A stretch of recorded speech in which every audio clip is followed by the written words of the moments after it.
medha dhriti kshama. What word synonym? Translation and purport by Jagtguru Srila Prabhupada. Jagtguru Srila Prabhupada ki jai. Mrityu, death. Sarva haraha, all devouring. Cha, also. Aham, I am. Udbhavaha, generation. Cha, also. Bhavishyatam, of the future. Kirti, fame. Shri, vak, beautiful speech. Cha, also. Narinam, of woman. Smriti, memory. Medha, intelligence. Dhriti, faithfulness. Kshama, patience. So, death, all devouring, also I am, generation, also of the future, fame, beautiful speech, also of woman, memory, intelligence, faithfulness, patience.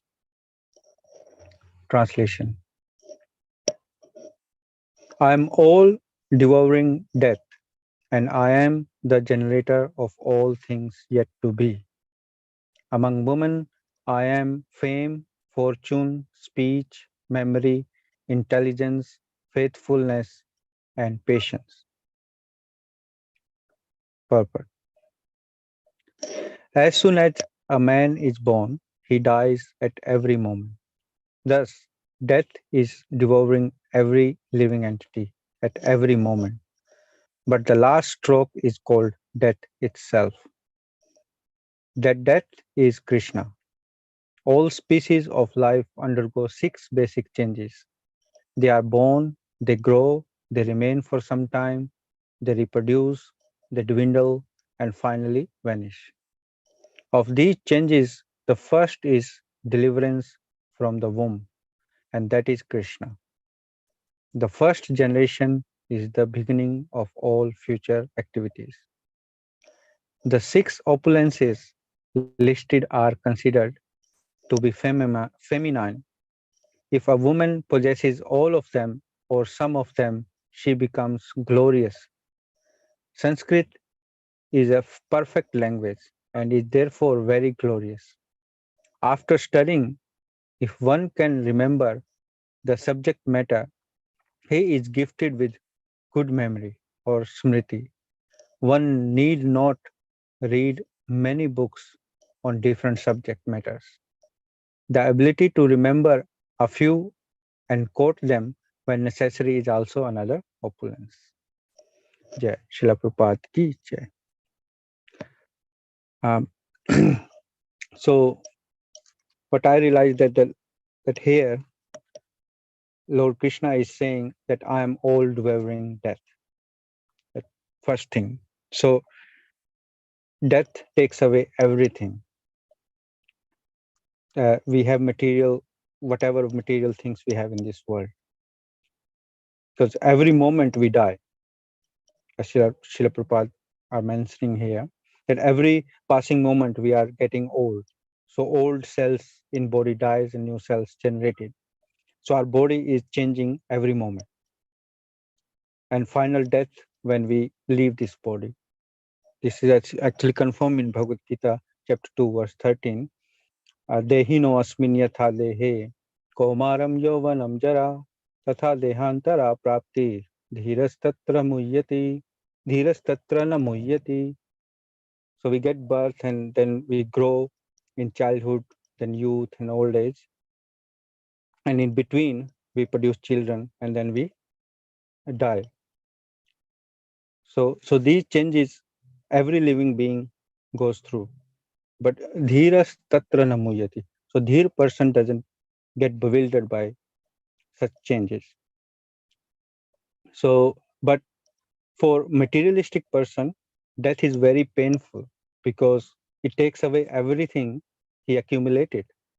In material world, we get things and we earn wealth or buy properties, but none of these will come with us after death, because these things belongs to material energy of Krishna, and we only get them to use for our maintenance. So Krishna allows us. And Krishna, as death, takes away these everything. But for a devotee, death is just a transition, as he knows everything belongs to Krishna. He uses everything in service of Krishna. So the um, like example is that when cat a cat catches a mouse with his, but with the same teeth, cat grab holds her kittens.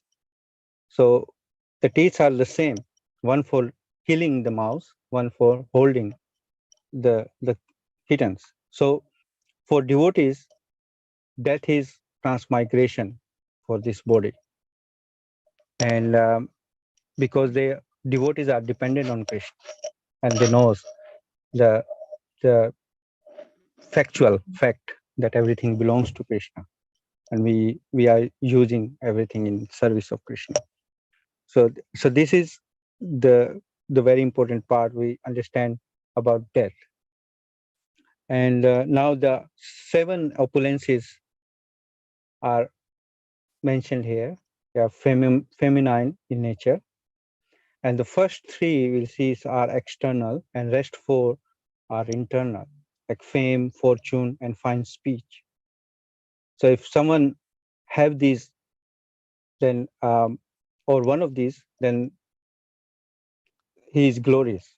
Actually, these opulences are Krishna's opulences, and these opulences are given by Krishna. So if we satisfy our senses or our ego after getting them, then the same opulences will become the cause of our fall down and makes us bewildered from our real goal. So the best thing is to use them in Krishna service.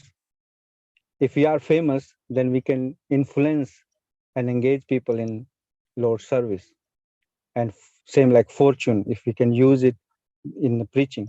Example is uh, Srila Prabhupada got George Harrison to use his fame and fortune in the service of the Lord.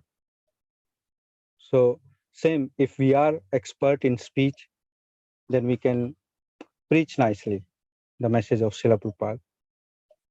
And but they are like here is mentioned is Narinam, so they are feminine in nature. So and when we notice that all the ladies and the women, they have very fine speech, very attractive when we hear, and so they are the opulences of the feminine of the woman. But now, and the rest of that is 4 opulences are like memory, intelligence, faithfulness, and patience. So we can see that these qualities develops when we follow devotion service. When we recite verses, our memory sharpens, and we use our intelligence to understand the verses and purport of Srila Prabhupada. Then um, steadfastness, or um, we develop faith and when we practice controlling our senses, then our patience comes. So these all qualities develops when we follow the devotion service sincerely. And a devotee of the Lord have these qualities. It's automatic because these opulences belongs to Krishna anyway. So when we follow in the service, our devotion service, then these qualities comes in us as well. So so we yeah, so these are the feminine qualities, and they are very they are opulences of the Lord, and we must be using them in the service of the Lord. So that's what I realized from this verse. Hare Krishna. Thank you.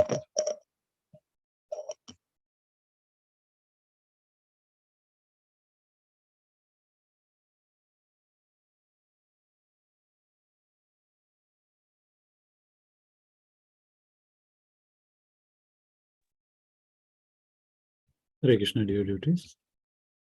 Thank you, Sanjay Prabhu, for your nice realization.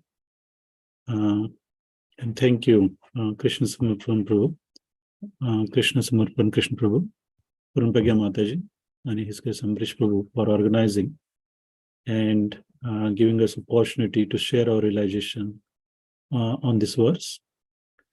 So, Mrityu Sarvaharasya Chaham Udbhavasya Bhavishatam Kritiya Shira Vakacha Narina Smritir Medha Dhriti Chama. So Krishna actually describing his opulences, as we studied in previous verses as well. Here he's saying that I'm all devouring death, and I'm the generating principle of all that is yet to be. Among women, I am fame, fortune, fine speech, memory, intelligence, steadfastness, and patience. So I'm all devouring death. So Krishna is saying that he's a death.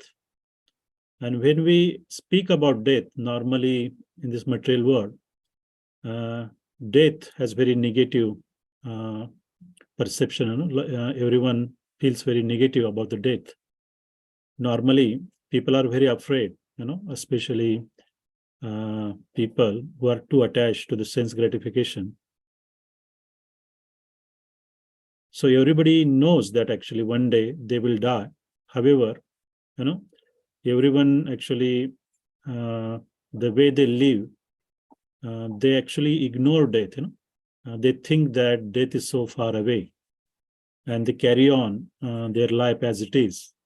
Means I'm also doing the same. Used to do quite a lot in the past, but since we are actually studying this philosophy, and I remember where Amrish Prabhu shared one realization in one of his Sunday lecture, where he mentioned about Yudhishthira Maharaj when he was asked the question, what was the most amazing thing in this material world? And Yudhishthira Maharaj said, it is death, mrityu, And he said that in this material world, everyone is dying, We see, our family members are dying. We see actually people, from different nations, in different cities, they're all dying. But we think, or we are under illusion that somehow we convince ourselves that that is not going to happen to us. At least not, for not very soon. We got a lot of time to go. And people try not to think about death. Even if you want to actually discuss, people say that you are very negative. Why you're focusing on negative things? So people actually ignore death, because they are afraid of it, and they're too attached to their sense gratification and do not want to change anything. Srila Prabhupada says that some people, when they become conscious of their age, when they approach the old age, and if they know a little bit of philosophy, then they start actually doing some pious activities or karma-kand process, because they want to elevate themselves to the heavenly planets. So the propensity remains the same. We are enjoying here our senses. We want to enjoy this material world, and we want to actually improve our standard of living by elevating ourselves to heavenly planets. But even in heavenly planets, even in Brahmalok, death is still there. You may have very long lifespan, but in the end, you have to face the death. And that is the reality that we have to actually realize. As Guru Maharaj says, that we have to actually see ourselves on a deathbed every day. If you're trying to become a devotee, and when we do that, then it will actually gives us a seriousness. Then we can actually get some inspiration to walk the straight line. As Sanjay Prabhu also said, that for materialistic people, who do not want to actually do anything, has nothing to do with the spiritual things, do not want to learn anything. For them, death is very cruel, and it's very frightening. And Krishna says that he takes away everything. So no matter how much wealth we earn, how many possessions we own, nothing can save us. He will take everything away. And that is actually reality. But if one perfects his life, and become a pure devotee of a Lord, then devotees do not fear death, because they know where they are going. And once they actually, at their final moment, when they remember Krishna, and because of all their devotional service, they get a chance to actually go to the Vaikuntha Dham. The Vishnudutas come to actually take them, and not the Yamdutas. So after knowing this, we have to somehow, become serious. Even Srila Prabhupada actually mentioned the realization in one, I think it's third canto of Srimad Bhagavatam. Srila Prabhupada says that, yes, everyone is afraid of death. But even if you're afraid of death, the only solution is to actually surrender unto Krishna. Krishna is a death, but solution is also Krishna. Even the demigods, when they become fearful of their life, they come and surrender unto Krishna. So Krishna is the solution. If you are actually afraid of death, if you're not afraid of death, if you want to go to Vaikuntha Dham, Krishna is the solution. So that is a realization, actually, reading Srila Prabhupada's purport. Second point here is Krishna says that for the future development, what it says? I'm the generating principle of all that is yet to be. So Srila Prabhupada mentioned that actually everyone goes through these 6 basic changes. They're born, they grow, they remain for some time, they reproduce, they get old, and they die. So Krishna is actually the first, first is a deliverance from the womb. And he also confirms in Bhagavad Gita, chapter 14, verse 4, Sarva yonishu kaunteya murtayaha sambhavanti yaha tasam brahma mahadyoni aham bija pradapita. So it should be understood that all species of life, are made possible by birth in this material nature, and Krishna is the seed-giving father. So he's the original father of all the living entities. As we know that actually from Krishna everything emanates, it's material world, spiritual world. And when he actually glances at the Prakriti, he impregnates the Prakriti, and that's how the living entities are born. So he's the actually seed-giving father, the beginning of everything and everyone.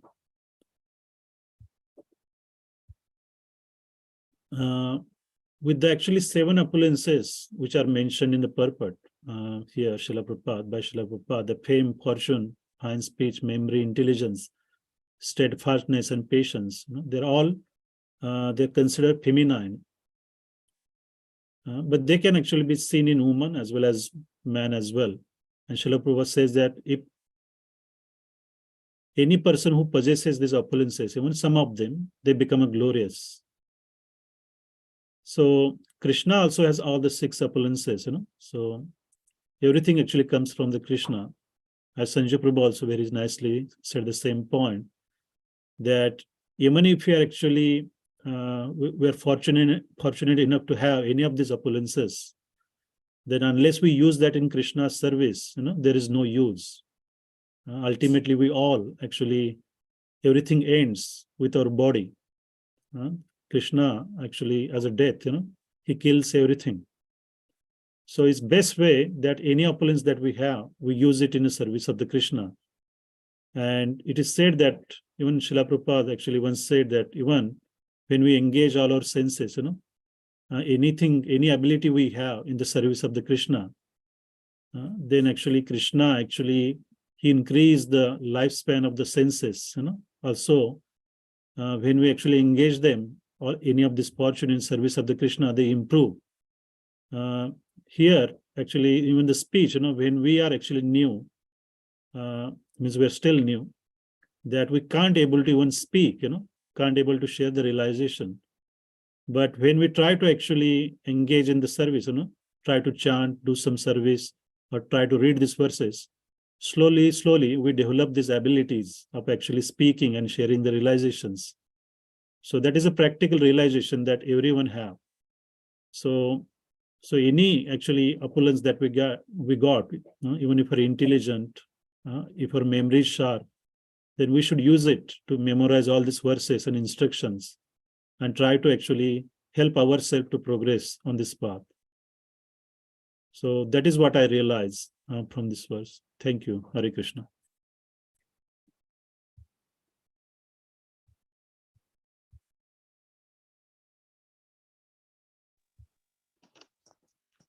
Hare Krishna, dear devotees. Thank you so much for your nice realization.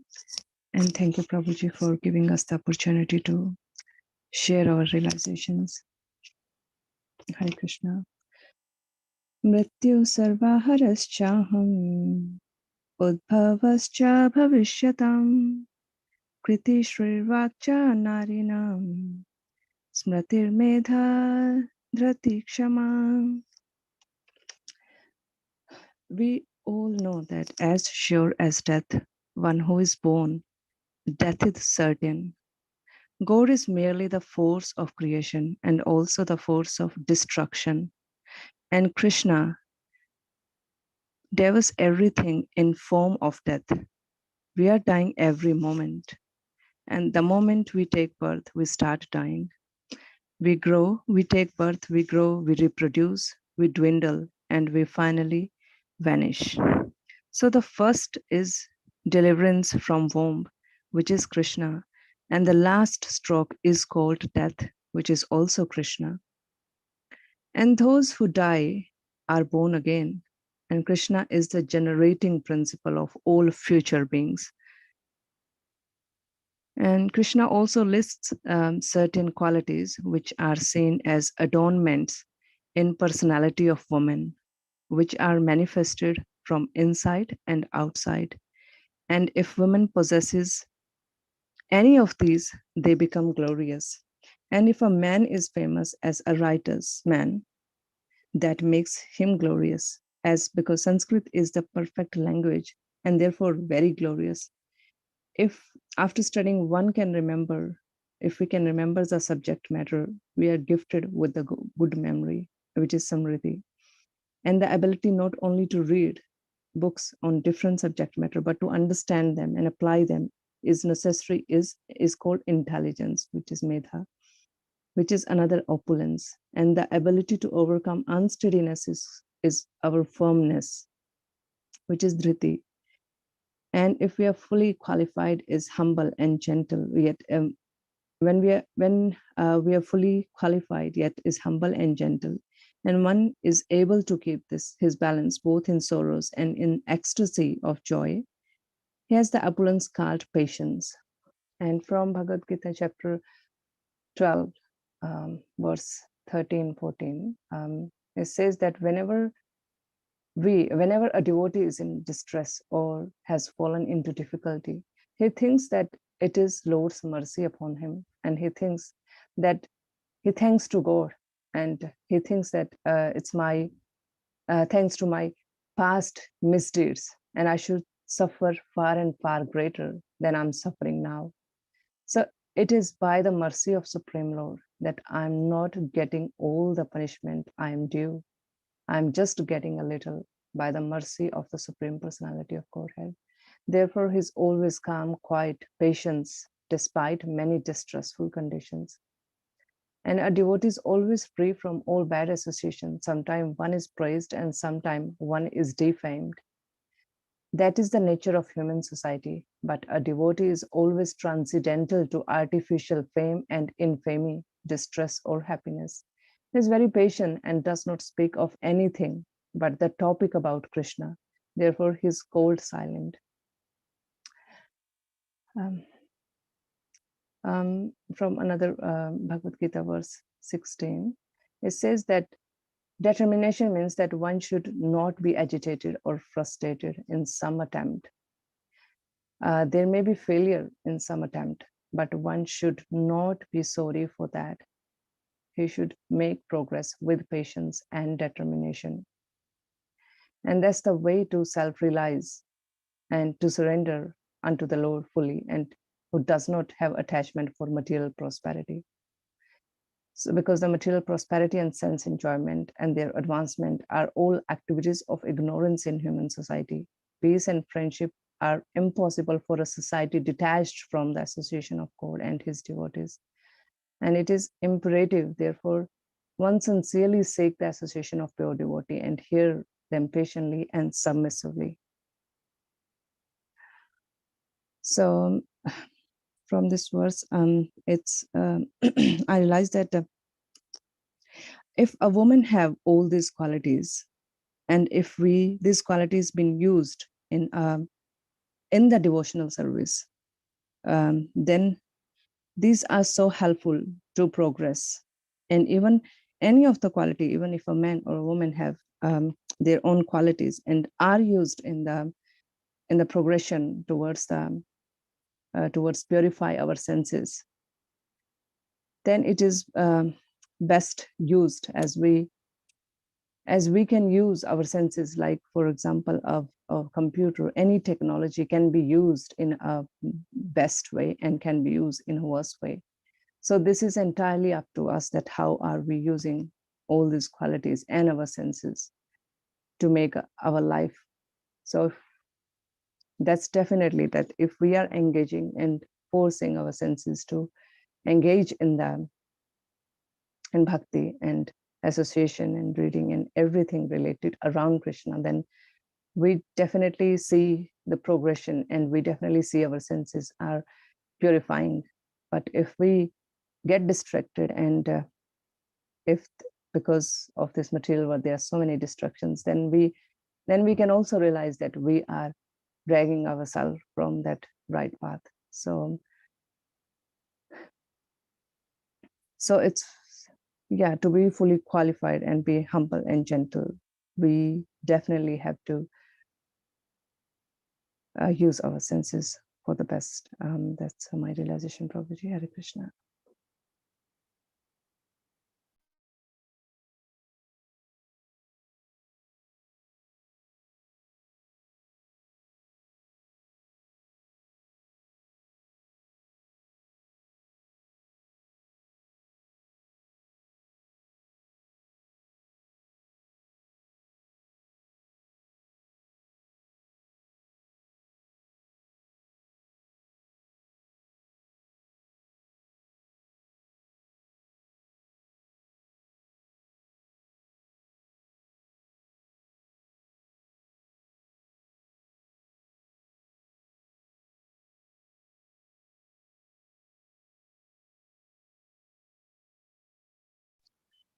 Okay, Hare Krishna. Thank you very much, devotees, for nice and wonderful realizations, covering many points. We had a discussion before, just cutting into our time, so that's why I'm speaking now. So in this, there are many changes. I would like to read the old version first, and then the new version. All the different spoken. We'll see the differences there. Mrityu sarvaharashchaham udbhavascha bhavishyatam कीर्तिः श्रीर्वाक्च नारीणां स्मृतिर्मेधा धृतिः क्षमा. So here Mrityu, death, sarvahara, all devour, chaha, cha, also, aham, I am. Udbhava, generation, cha, also, bhavishyat, of the future. Kirti, fame, Shrihi, vak, beautiful speech. Now this has been spoken, divided into two words. You say Shrihi means opulence, or beauty. Vak means fine speech. In the old Bhagavad says Shri means beautiful speech. That's talking only about beautiful speech.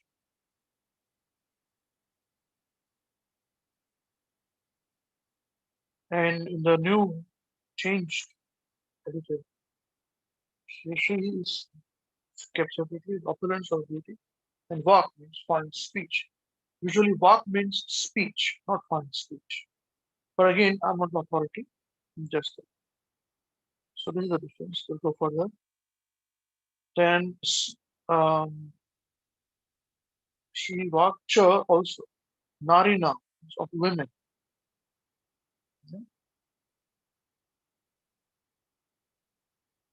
Smriti means memory. Medha, intelligence. Dhriti, in the 72 edition mentioned is faithfulness. It is changed to Dhriti as firmness in the change. So steadiness and firmness. Excuse me, Dhriti is faithfulness is the original 72 edition. It has been changed to firmness. Faithfulness to firmness. And Kshama is patience. No translation. Srila Prabhupada teacher, I'm all devouring death, and I am the generator of all things yet to be. Among women, I'm fame, fortune, speech, memory, intelligence, faithfulness, and patience. The change version is I am all devouring death, and I'm the generating principle of all that is yet to be. So this change here.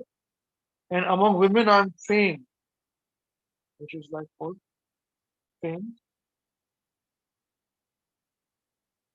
fortune, fine speech. The speech has become fine speech. Memory, intelligence, steadfastness, and patience. So faithfulness is not there in this. Steadfastness is coming.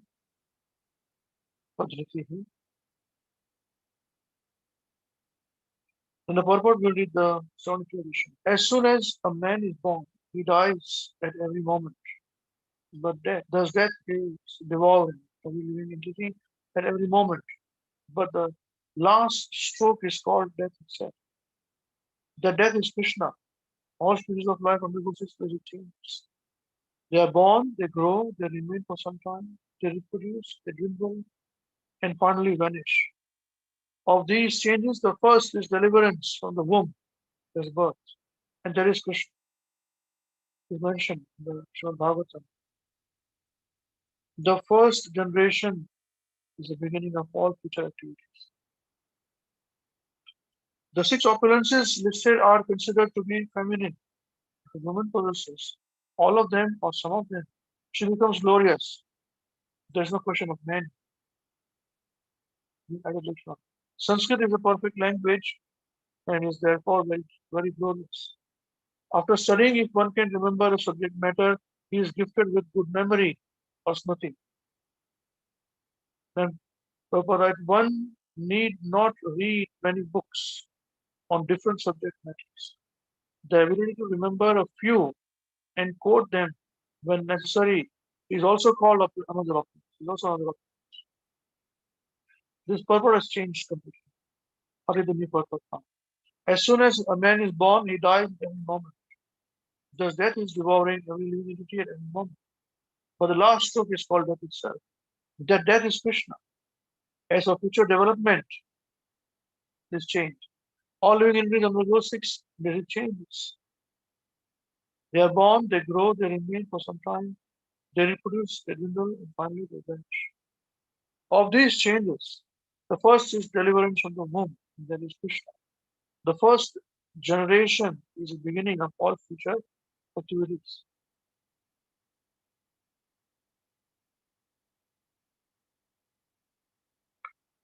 The The 7 opulences listed, the 6 becomes 7. Fame, fortune, fine speech, memory, intelligence, steadfastness, and patience are called feminine. Faithfulness is not there. If a person possesses all of them or some of them, he becomes glorious.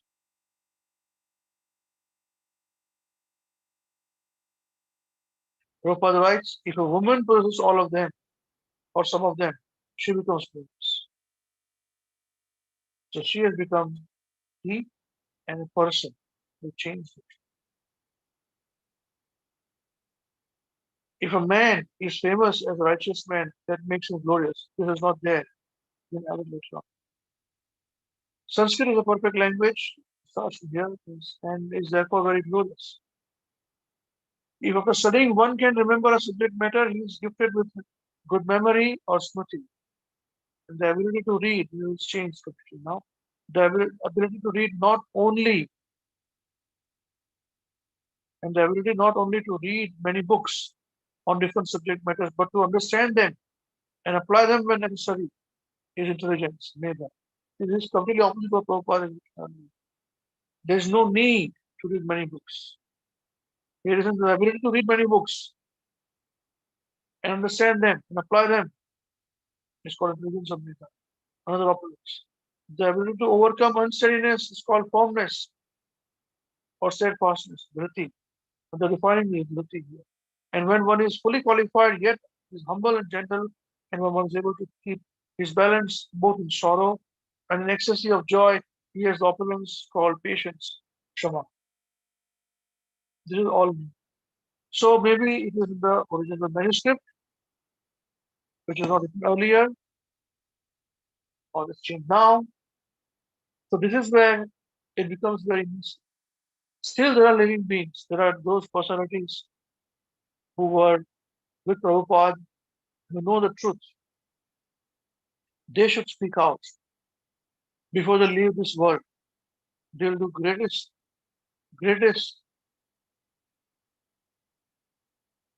benefit and blessing to humanity by telling what the truth is. Because if they pass away, this experience, this knowledge goes with them. What is the truth? See? That is the reason why people like us, we don't dwell too much on the subject matter, starting with them or something, but then we find our way of checking these both. So it is very imperative that one should have step-by-step study. See, Bhagavad Gita and Srimad Bhagavatam are the books that we study, as I was mentioning on last Sunday. And we have chosen especially Srila Prabhupada's translation and purpose. So we have to be very careful about this. That what Prabhupada writes, and it's what we're studying, not change things. And I can tell you one thing. After 10th canto, midway through, when Prabhupada left his material world, and his Prabhupada's disciples continued the work. If you do not study Prabhupada's books from the first canto onwards, or Prabhupada's written, you will be misled for this, what they're trying to say. I'm not saying they're saying it's wrong. All I'm saying is that we will get some information in some chakshu through which we can see. Because Prabhupada writes in a particular way, Prabhupada doesn't write in a particular way, that we can understand if we systematically study. That's why it's very important to study systematically. This particular work is completely different. For feminine, they made a person, made he. There's no question about he given here. Men's opulence written here. From 6 female opulence, they made it 7. The opulence changed. So it's all very confusing to ordinary people. But as we are followers of the Holiness Mahavishnu Goswami Maharaj, in studying Srila Prabhupada's books, we have no problem, no agitation. We'll include there also in this also, no problem. So we will have, they've missed out opulence of women, which is faithfulness. We'll add that, no problem. Steadfastness, yes, no problem. But if those who are not experienced, they don't study that the faithfulness is a very important quality for a woman. And anybody who's faithful is a feminine quality. It's the thing is this, that quality men can possess also. But these are good qualities which a female possesses. They are feminine, that's what it's called. Not for female, but feminine qualities. So a feminine quality cannot be, say, fine speech, fine speech. We accept that, no problem. Fine speech is a good feminine quality. Harsh speech is not a feminine quality. So if a woman is harsh speech, then she has to think herself, look introvert. Woman cannot be harsh speech. So fame, if one is famous, is feminine quality. Beautiful. Fortune, you know, one's fortune is feminine. Lakshmi, Aishwarya, fine speech, the memory. Who would have thought memory is a feminine quality? These are very gentle qualities. Intelligence, feminine quality. All this everybody should possess. But they are feminine, not men. Not men. Faithfulness, steadfastness, and patience. This is very, very important. All of this we can break down and understand that if we have got some of these in our lives, actually we will become glorious in true sense. Especially for women. So this is natural for them. If there are anything apart from these qualities, that's unnatural for them. And in today's world, more and more women are not following these. They don't have these qualities. Or they're having it, but artificially they are being misled to do something else. You see? So those students, those of us who are students of Srila Prabhupada's books, we are fortunate that Prabhupada has written things as they are. He's not sugarcoating today's politicians to say that we'll call it person. You know, the Prime Minister of Canada, they said instead of saying women, we must call it person. Gender bias. So we are in a very, very dangerous times. Our children are growing up in a very dangerous time. Take it from me. Both boys and girls, very dangerous times. What you do not know, some of you may know, is even now there are government rules and regulations where they encourage in the school. Parents should especially know this. They actually encourage in the school in New Zealand and around the world. If they say that I'm not this particular gender or different gender, they must be encouraged. 10-year-old children, they say, I'm a boy, I want to become a boy, the girl says. Or boy will say, I want to become a girl. And they change their gender. This is a very big situation. Very big. If you don't know, then you should know. And parents have got no control over this. If you do something, you'll be in the wrong as per modern law today. So we are in a very dangerous times, extremely dangerous times, and more dangerous yet to come. So those of you who have young children, you should know more. Especially parents lead by example. If we are not going to be a good example, we cannot be a good parent. And unfortunately for today, people don't even know they have to become a good example for the children. They're just concerned about their own particular welfare and self gratification. If you know you're going to die, then you'll behave properly. But if you think that you're going to live forever, you do not behave properly. This is someone born up.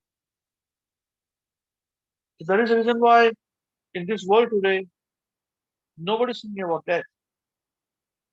So those who are very fortunate, who are in touch with Srila Prabhupada's books, they are forced to think about death all the time. Because Prabhupada mentions this very honestly. And do not be caught up by the dogmatic philosophy of an institution.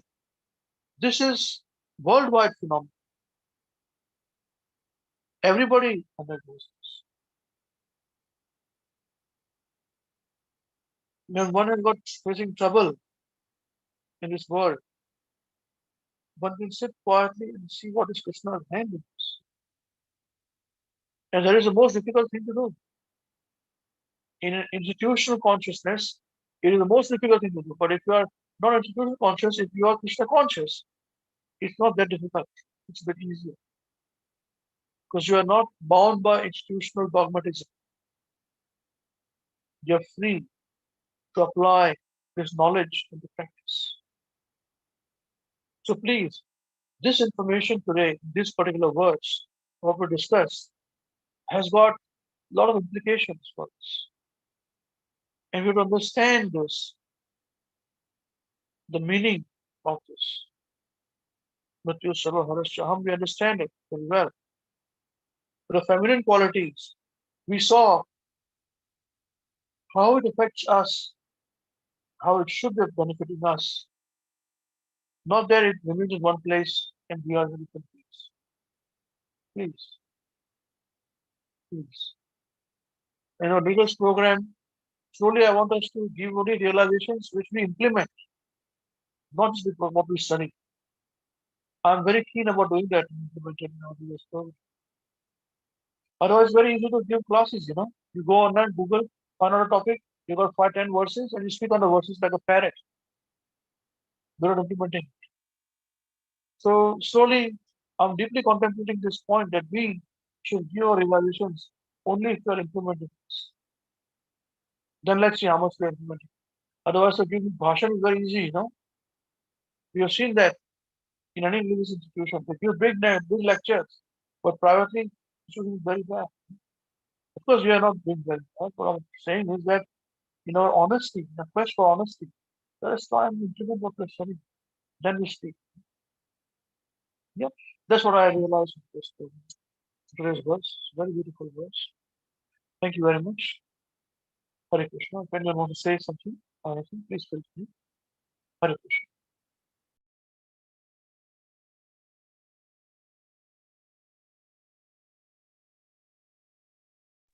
Or if you want to share your realizations, please feel free. Hare Krishna.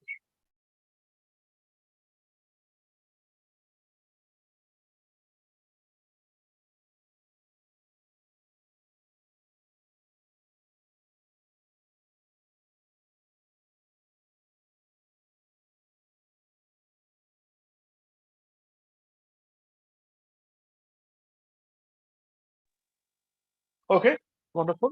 So with this we conclude today's program. Thank you very much. Jai. Srimad Bhagavad Gita as it is ki Jai. Jai. Grantaraj Srimad Bhagavatam ki Jai. Jai. Shri Chaitanya Charitamrita ki Jai. Jai. Shri Gurudev ki Jai. What Jai. synonymous translations and purpose of Jagat Krishna Prabhupada, Jagat Krishna Prabhupada ki Jai. Jai. Shri Nitai Gaur Chandra Premanite. Hari Hari Hari Bol. Bol. Hari Hari Bol. Hare Krishna. Hare Krishna. Hare Krishna, Prabhuji. Hari Krishna. Bol. Hare Krishna.